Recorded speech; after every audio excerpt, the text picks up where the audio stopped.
First off, just happy to get a road win. Knew it was going to be tough, but we started off great, man. We had it going. Then we subbed, and then everything just went downhill. We didn't keep the same momentum up. And that bench has to come in. We have a very dynamic bench, man, and they just weren't ready to come in and keep the energy high. And they got back into the game and went on a hell of a run. And we got some guys in foul trouble as well at the same time. But we feel like we're very deep. And the way we started that game off, looked like a top 10 team in the country. But that middle phase looked like one of the worst teams in the country. So we got to shore that up. It was Deandre's first game. Had a lot of nervous energy. He doesn't shoot free throws that bad, but just happy to have him out there tonight to help with the energy. We'll start with Jason. Hey, Penny, what did you think of Lester's performance, especially coming off a game where he, didn't play great? No, Lester came to play today. He's a competitor. He works his butt off. He's one of our hard-nosed kids that's going to guard anybody, rebound the basketball, knock down shots, try to make plays. So I was really proud of his effort. He had a great game tonight. Terry? Hey, Coach, after the last game, your mood was noticeably displeasure. So what's your mood now of the team, and how you think you can start stacking wins now? Well, I just saw our defense with Deandre at the small ball 5. We obviously have to get Musa brought up to speed to be able to play against the smaller teams. Most teams are going to try to take him out by going small ball. They put like a small forward at the 5 spot. So having Deandre at the 5 and switching everything, we look really deadly doing that, man. So I looked at that and was like, man, we could be really good. He stays out of foul trouble and plays that small ball 5. He got had some elite defense during that time and offense. Danielle? Penny, a lot more missed layups tonight, just like in the Auburn game. Is there any common denominator that you're seeing in that? Guys got to take the ball to the rim. They don't even have a shot blocker. When teams don't have shot blockers, you got to get the ball to the rim.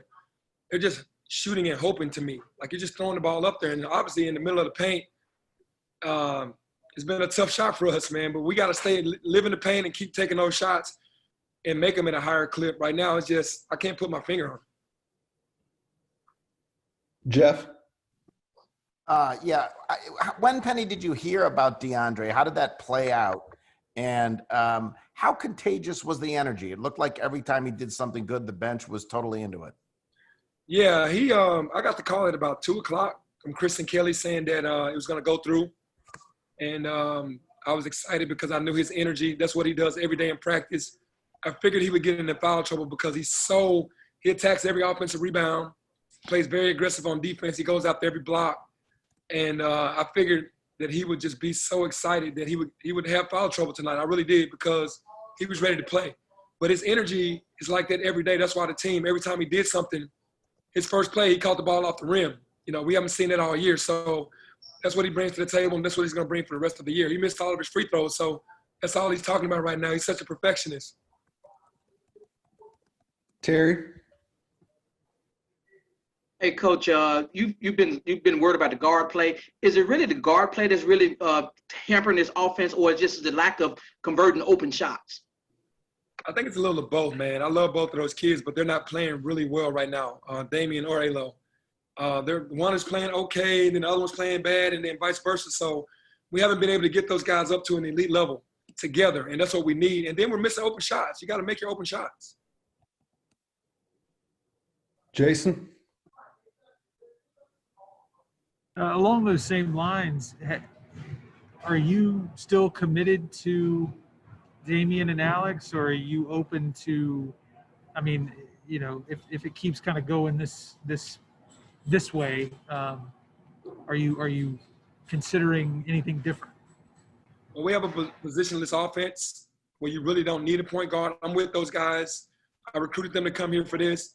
But in certain instances, we might go bigger and have both of them off the floor. We might have Lester and Jaden bringing the ball up. We might have Boogie and Landers bringing the ball up. We might have DJ and Landers bringing the ball up. And then going from there. So whatever's happening, if those guys are struggling a little bit, I'm not afraid to go bigger.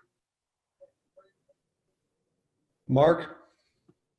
Hey, Penny, you mentioned that first part of the game where you felt like you looked like a top 10 team.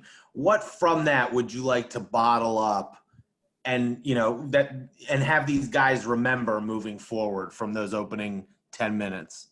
The defensive stops. The defense was NCAA championship defense, and then we moved the basketball. Got a little stagnant when we subbed, but the first group was playing well together. The ball was moving, and we made our shots from off open looks. We subbed, and we started going one-on-one.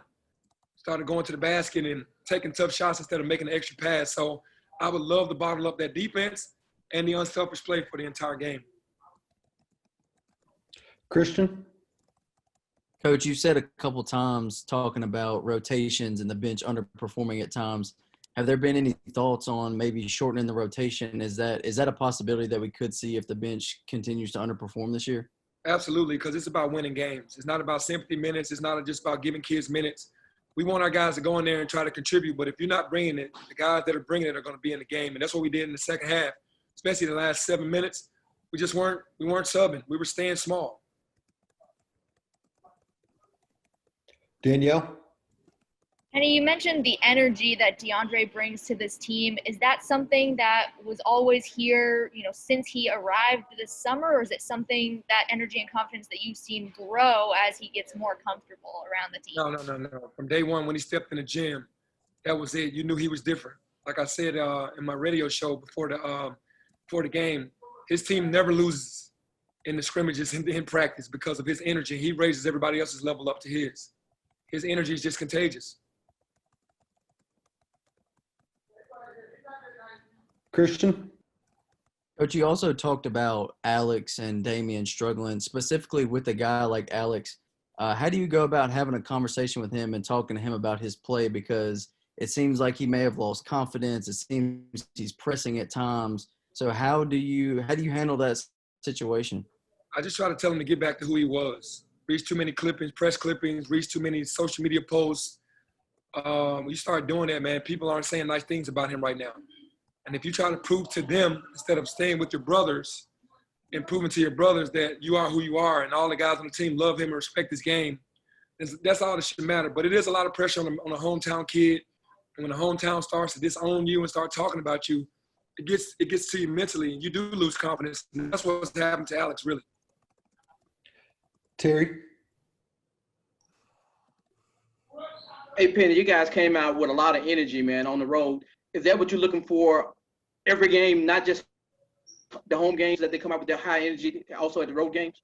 Yeah, that's what we want, man. The starters came out exactly how we needed. Now we just got to get the bench to match that. When we sub, we got to go to another level. It can't drop off. Last question, Jason? I heard your interview, Penny, before the game where you kind of compared Deandre to like your version of Kevin Garnett, and you said that he's got a triple-double type ability every night. Do you kind of, when you were recruiting him, or when you brought him to Memphis, did you kind of see him as like, sort of something similar to Precious? Yeah, he's not as physical as Precious, but his energy is like way higher than Precious's. Precious got it done his way. This kid gets it done with max energy, and he's a bowl of energy, and that's just very contagious. Precious was just so much more athletic and fast and bigger, but Dre is just energy. And if I'm not mistaken, he was in the top 5 percentile around the country in the plus minus. He led Evansville in every statistical category.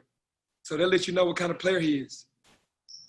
But you're saying you do expect, similar type production. Precious finished with 15 points a game and 10 rebounds a game. You're saying that Deandre's got that type of ability? Absolutely. He missed all his free throws and he had 10 points. He was supposed to he didn't get the rebounds because he got into foul trouble. But on a nightly basis, he's going to get double-digit rebounds and double-digit points. He's a double-double machine.